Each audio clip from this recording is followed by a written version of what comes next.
तो जय हिंद, नमस्कार साथियों, पुनः उपस्थित हैं एक नए वीडियो के साथ जो बेहद ही मोस्ट इम्पॉर्टेंट टॉपिक है। एसएससी जीडी या रेलवे या बैंकिंग, किसी भी अन्य प्रतियोगी परीक्षाओं के लिए काफ़ी इम्पोर्टेंट है।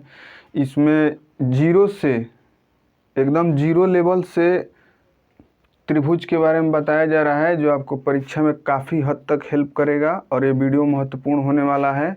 अगर वीडियो देखने के बाद अच्छा लगे तो चैनल को सब्सक्राइब और लाइक करना ना भूलें, और ऐसा कंटेंट हमारे यूट्यूब चैनल स्काई एजुकेशन पे मिलता रहेगा, जो आप बने रहें।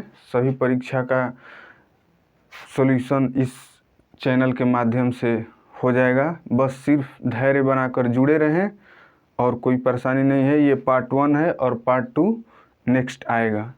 तो चलिए आइए आते हैं, ज़्यादा समय ना लेते हुए। ये पार्ट 1 है, पार्ट 1। पार्ट 1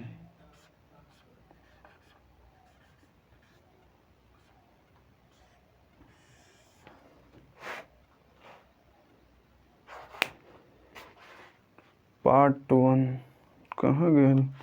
मार्कर यहाँ है, ये मार्कर चल नहीं रहा था सही से। क्या नाम है? पार्ट 1।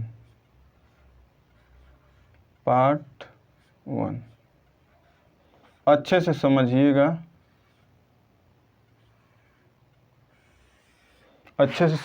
बेहद ही इम्पोर्टेंट टॉपिक है। जो मेंस्ट्रुएशन का स्टार्टिंग यहीं से होता है और ये जानना मस्ट इम्पोर्टेंट है। बस तो चलिए आइए देखते हैं क्या है। त्रिभुज है, ट्रायंगल पार्ट 1।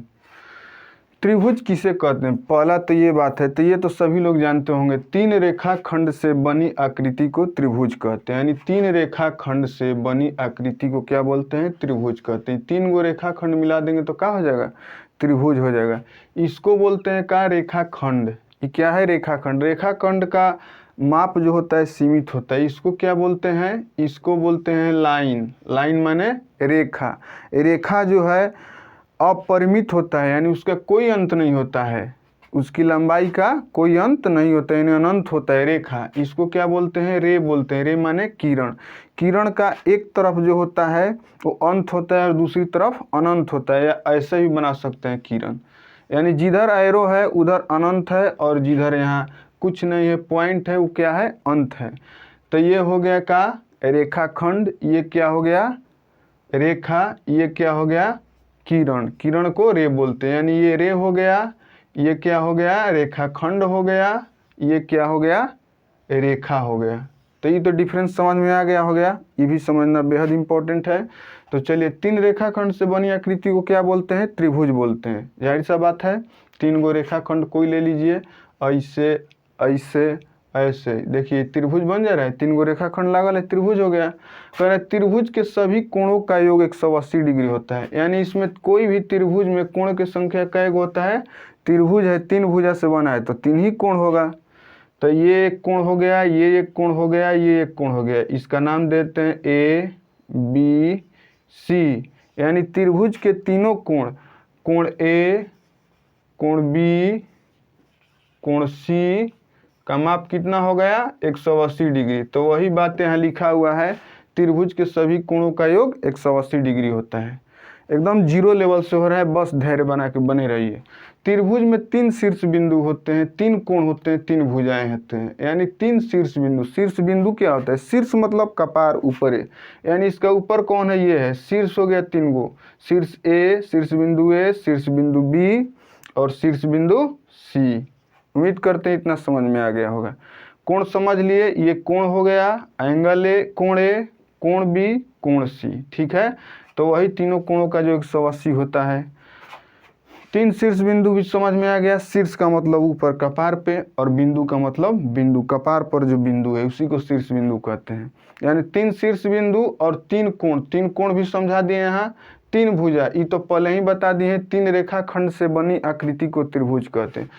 जो 3 गो रेखाखंड ये लगा हुआ है, इसी को क्या बोलते हैं? इसी को बोलते हैं भुजा बोलते हैं। यही भुजा है। भुजा मतलब बाह, यहाँ भुजा है। ये एक भुजा हुआ, ये 2 भुजा हुआ, ये 3 भुजा हुआ। यानी 3 रेखाखंड से जो बना है उसी को हम क्या बोलते हैं, भुजा बोलते हैं। तो जाहिर सा बात है जब 3 गो रेखाखंड से बना है तो 3 गो भुजा होगा। चलिए उम्मीद करते हैं इतना समझ गए होंगे। चलिए नेक्स्ट आते हैं, त्रिभुज के किसी भी 2 भुजाओं का योग हमेशा तीसरी भुजा से बड़ा होता है।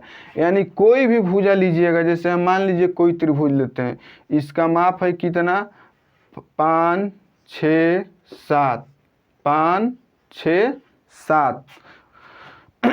तो कोई भी 2 भुजा, हम ई भुजा लें और ई भुजा और ई भुजा का योग हमेशा इससे बड़ा होगा। देखते हैं 6 5 11, 11 जो है का है, ये तीसरी भुजा 7 से बड़ा है ना। कोई भी 2 भुजा लीजिए, ये लीजिए तो 7 5 12, 12 जो है 6 से बड़ा है ना।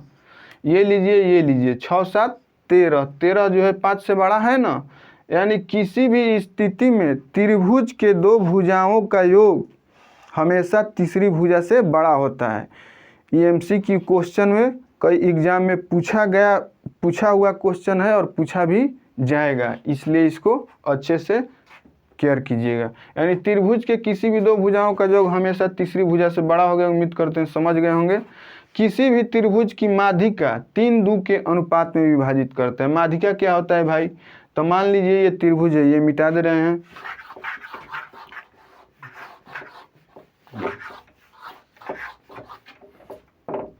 ये मान लीजिए त्रिभुज है,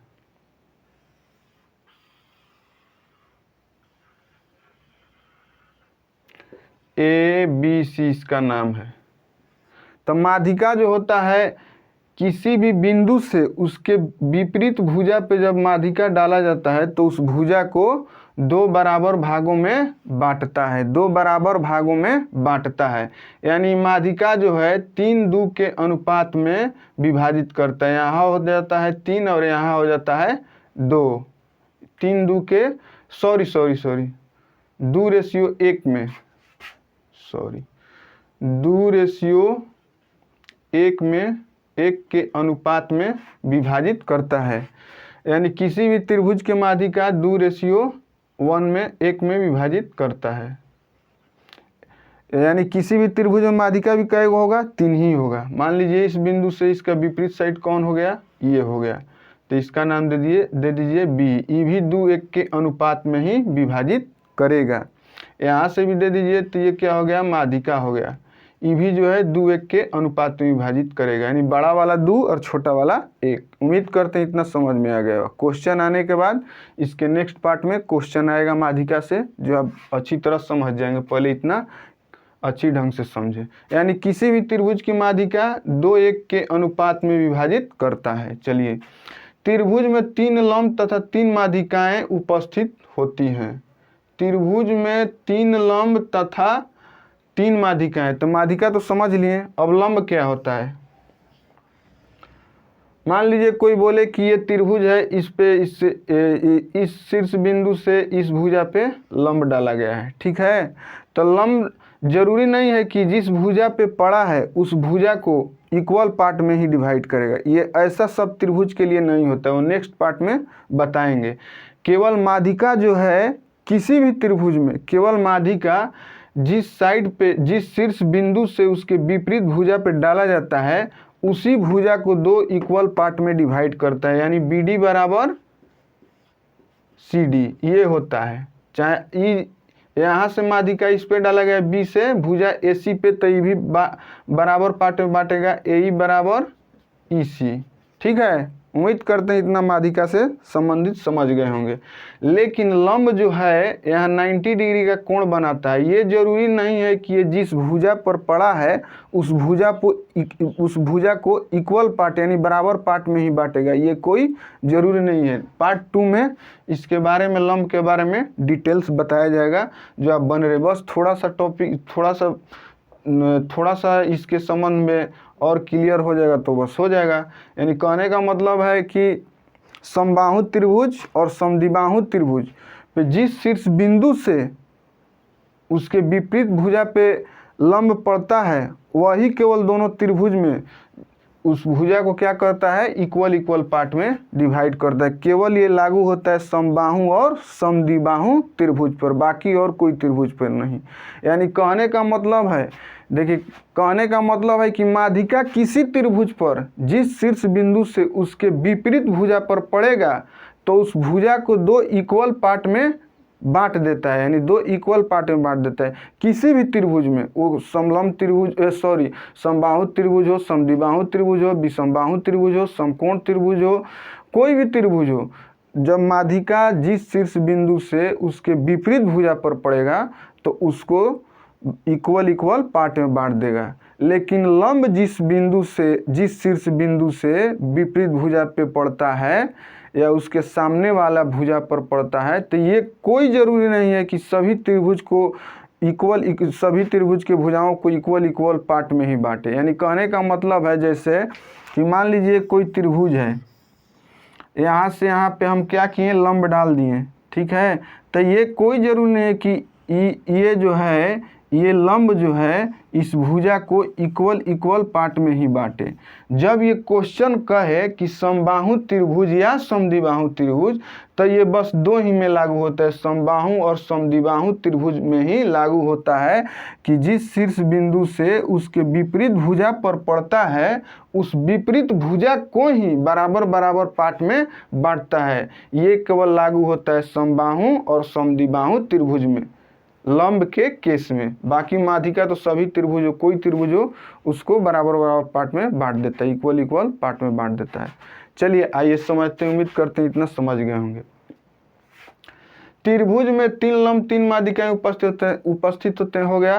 त्रिभुज मुख्यतः 6 प्रकार के होते हैं। कौन कौन? 3 भुजा के आधार पर और 3 कोण के आधार पर, यानी त्रिभुज टोटल होता है 6 को बांटा गया है 2 पार्ट में, 3 भुजा के आधार पर, 3 कोण के आधार पर। तो 3 भुजा के आधार पर समबाहु त्रिभुज, समद्विबाहु त्रिभुज, विषमबाहु त्रिभुज। 3 कोण के आधार पर न्यून कोण त्रिभुज, समकोण त्रिभुज, अधिक कोण त्रिभुज। चलिए उम्मीद करते हैं इतना बात समझ में आ गया होगा। तो चलिए अभी एक देख लेते हैं, समबाहु त्रिभुज और समद्विबाहु त्रिभुज और विषमबाहु त्रिभुज।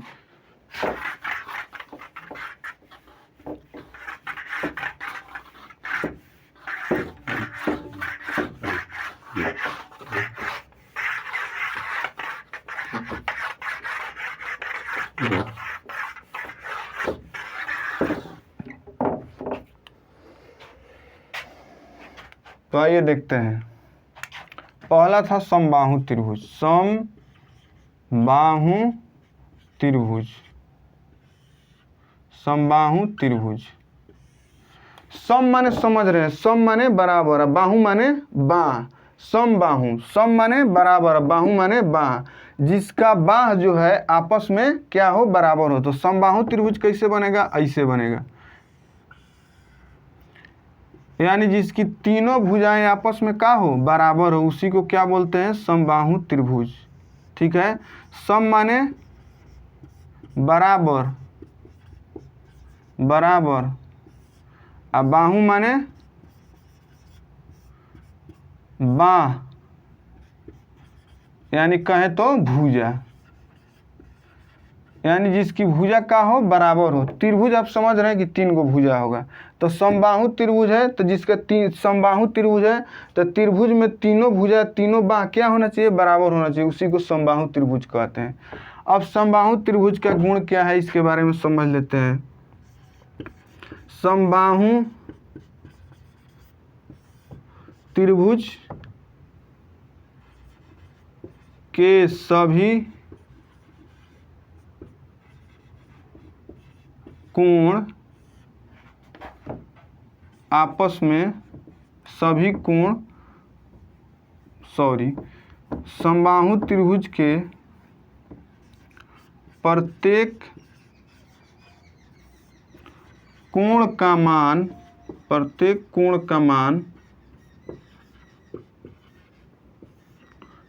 60 डिग्री का होता है।